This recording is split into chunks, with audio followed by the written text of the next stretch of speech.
One way that the Bible often describes our lives is that of a walk or a journey or race. There's a beginning and an end. There are challenges and obstacles along the way. There's a right path and wrong turns.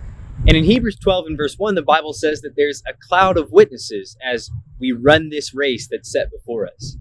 So just like a stadium packed full of fans, there's a crowd of people cheering us on to the finish.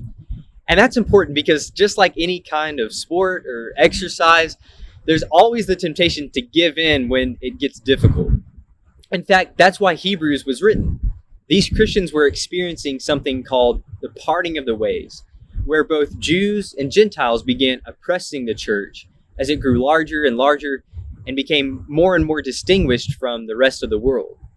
And the threat, as the writer saw it, was not the persecution or the difficulty itself, but that like an athlete growing weary in a race, these Christians may grow tired and give in and go back to what was easy.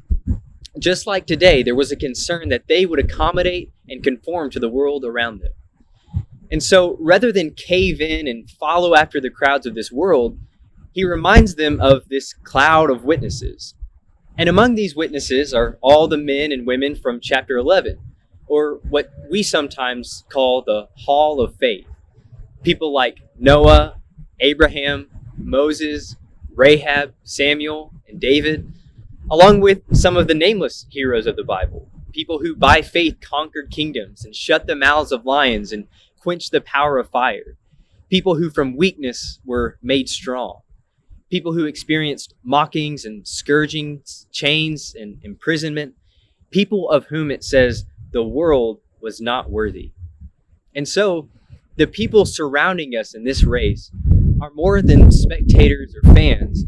They are the faithful people of God who have endured the same race that we run today. They're a cloud of witnesses whose testimony calls out to us to keep going and to keep running and to stay strong and keep moving forward no matter what. Because at the end of this journey of faith is something that's ultimately worth it. Or like he says in that same verse, Hebrews 12 and verse 1, since we have this great cloud of witnesses surrounding us, let us, like them, lay aside every encumbrance and the sin which so easily entangles us, and let us run with endurance the race that is set before us, fixing our eyes on Jesus, the author and perfecter of our faith.